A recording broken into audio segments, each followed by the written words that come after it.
why are conspiracies happening? And this episode is going to be very focused on the Israel situation and what's going on, what's not going on, what's happening basically. But I want to go broad before we go narrow, and I want to get into kind of why conspiracies happen. And to do that, I want to tell a story. So it was about a year ago, actually. It was around September. I think it was September. Yeah, it was September of last year. So September of 2024. I took my first vacation in 6 years. So I took my first vacation since I really had become an adult, quote unquote. I was out in the world doing whatever. I was broke for most of that time, and I finally had enough money to throw down to go on vacation somewhere. And I said, well, where do I want to go? And I've had the luxury of traveling to a lot of places. I've been all around the United States. I've been in Europe twice. That was all great. I knew I was going to Europe in February of this year at the time that I booked my vacation. And so I'm like, I could go to New York. I could go to Boston. Like September, it was like, it's too, in my opinion, it's too late for like Mexico or like any place tropical, like Hawaii or the Caribbean or something like that. So I'm like, okay, that's kind of out. It's like, what is a good place to visit in the fall? Like, where is a good place to go inside in autumn? And my choice was to go to Jackson Hole, was to go to Wyoming.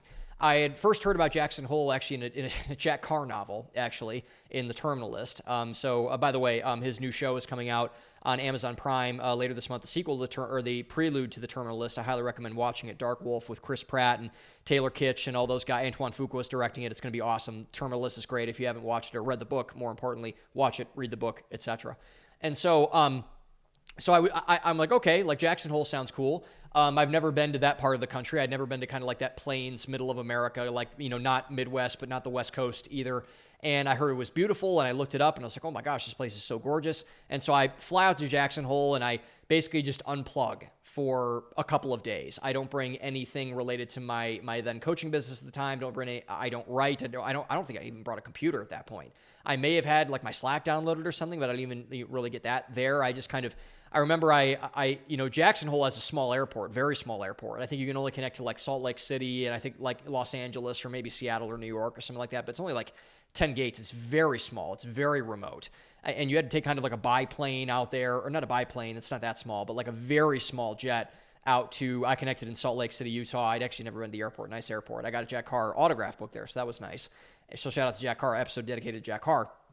So I go up and I book, I think I stayed out there for like 4 nights or something like that. Go out, awesome. If you haven't been to Jackson Hole, visit Jackson Hole. Did a whole day Yellowstone tour, got to see, bison and, elk and wolves and all this kind of stuff. And it terribly expensive, by the way. Really, really good food, but really, really expensive food. Like a scoop of ice cream was like $11 up there or something crazy like that. But I bought it, and so it was good ice cream. So there you go. So buy the ice cream up there if you're there. And so I was up there, and I remember I wanted to one of the things I wanted to explore. I wanted to unplug. I wanted to get out in nature and see things. And I was like, great, mountains, all that kind of stuff was awesome. And I remember, I hadn't had a lot of wild game while I was up there. And I, basically looked up. I was like, okay, like, is there like a steakhouse, something adjacent to a steakhouse up there? And I found this place called the Gun Barrel. And it's Gun Barrel Saloon. So if you're in Jackson Hole, if you're going to Wyoming, go to the Gun Barrel, give them some business. Best old fashioned I've ever had in my life was at the Gun Barrel up in Jackson Hole, Wyoming. Great old fashioned up there. And I've had many old fashions. And so I remember I think it's like my second to last night I'm up there. I think I just went, whitewater rafting or something that morning, and I'm walking down. It's like 1.5 miles away, and it's, it's not cold, but it's not warm either. So I'm like, okay, I'll put a jacket on, I'll put a pair of jeans on, I'll walk, and I'll, get some bison and some steak and elk and all that kind of stuff, and I'll just go down and I'll have a nice meal. And so I'm walking, and by the way, the cell phone reception is awful in terms of Jackson Hole, which is awesome. It's not good. And really, you can hardly get reception even in like your hotels and Wi-Fi. It's just not great out there because it's really in the middle of nowhere. It's in Wyoming. And so I think Wyoming I might have to fact check myself on this. It might be the least populous state in the entire country. It's up there at least. And so it's like there's Wi-Fi's not good out there, or internet's not good out there, so which is fine by me. So I'm walking, and I get a text from a friend who was, he's younger than me by about like 6 years, very close friend of mine, known as family for my entire life, essentially. And he texts me randomly, and we text sometimes, but, every time it's like, oh, he texted me about this. And so I'm walking to this, to the Gun Barrel, to this steakhouse, and he texts me like, hey, Sam, I want to ask, can I just ask you like a genuine question? And I said, sure, like, go ahead and ask me a question. I don't care. And so he said, I don't know what to think about anything anymore. That was what he told me. This is a 20-year-old young man at the time in college, where all the quote unquote smart people are, right? Where he's supposed to learn how the world works or whatever.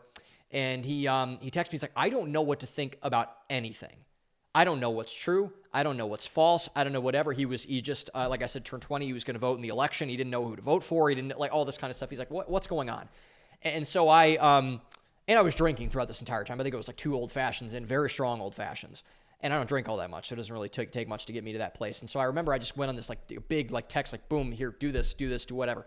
But what really stuck out to me about that conversation was that it was very honest. He came to me with a very humble posture. It was the most honest conversation I'd had in recent memory, for the simple reason that he admitted out loud the problem that no one wants to address.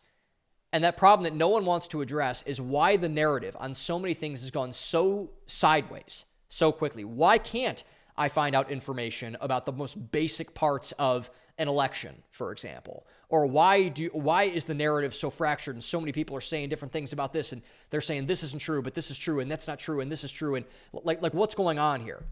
And so I thought that was a very good question, because I think most people kind of struggle with getting the truth from certain people. And I'm like, well, where can we even find these things? And I think this is the biggest reason that conspiracies and all the other thoughts about various happenings in the world are flourishing right now. And a lot of those conspiracies, mind you, turned out to be true, but there are a lot of these kind of wild, like you get, like Candace Owens and Alex Jones. This is a lot of wild stuff, but a lot of true stuff also. But the reason why this kind of breakdown in communication is happening, and the reason why all of these kind of wild ideas are going so nuts, is because of a mass failure of our institutions. This is why I'm able to do this show, by the way. If people were getting the truth and getting solid opinions from mainstream institutional sources, I wouldn't have opportunity to have an audience. But I do, and it's growing, and people are liking the content for the most part. Still get some negative stuff, but that's fine. Who doesn't? But the point of all of this is that when Eric Weinstein has broken down this so well, so many times, it's really because of him that I think I'm able to do this. And so when people, like my grandmother, for example, when she asks me, like, what do I do for a living? And I tell her what I do, I'm like, well, there's a market for that? I'm like, yeah. And she's like, why? And I'm like, because no one's doing communication right. No one's doing media right. No one's doing, just through my pen, no one's doing anything right in terms of getting all that stuff, down to earth. And so the point of all of this is when our institutions become dysfunctional, mostly, by the way, because of incompetent leadership. That's the reason why all this is happening, because of the leadership of all these institutions, and they're not doing their jobs, and they're making sure that the information is not getting out in the proper fashion. And then they get caught because there's more information out there. There's more platforms out there. They're saying, hey, I don't think you're telling the truth. I don't think you're being honest. I don't think you're doing this right, that right, whatever. And what they do then is they try to cover up their own blemishes by lying about them. And they spin different narratives, and they say, well, don't believe your lying eyes. Like there was this hilarious, Tim Dillon did a great segment on this the other day about, I think it was New York Magazine, like the ultimate, like chattering class, like, bourgeois paper of record inside of our country. They did this profile on like Jeffrey Epstein about 20 years ago that was just glowing and like, oh my God, Jeffrey Epstein is so great. And so when they do this and they try to cover up their own blemishes by lying about the things that they cover. And when they get called out on those lies, as so many have been over the last 10 years especially, really ever since, Trump was a big catalyst to this. This is going to happen anyway with the rise of podcasts and YouTube shows and things like that with, Breaking Points and Joe Rogan and all these other people.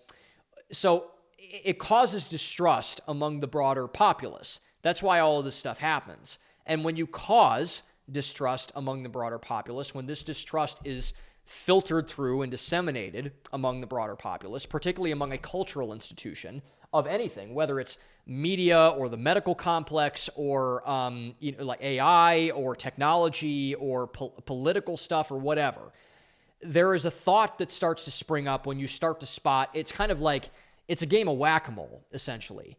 And there's a thought that starts to spring up. Is this happening with all of our institutions?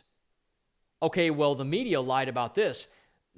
well, what if the tech algorithms are biased? Well, wait a minute. What if the people that are coding the tech algorithms are biased? What if they're lying to me? And then if they're lying to me, what about their relationship with the hardware companies and this and that? And then you get this kind of, again, the conspiracy death spiral. This is how all of this happens. And, we just had, for example, and this is the thing that's so dangerous about lies, because, for example, we had this, guy who I looked up to for a very long time was a guy named Tim Kennedy, who lives and goes to my boxing gym. And I know a lot of people that know Tim. I've never met Tim. I boxed them once on the other side of the gym. I didn't get to talk to him. But, Tim was under a lot of pressure and a lot of heat about a year ago for saying, a lot of people had very serious accusations about Tim's behavior, that, he stole, he didn't do all the things he said in the military. He lied, stolen valor, the thing that Tim Walz, if you guys remember, that was getting accused of.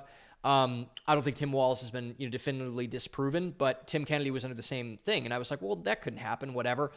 But Tim did steal valor.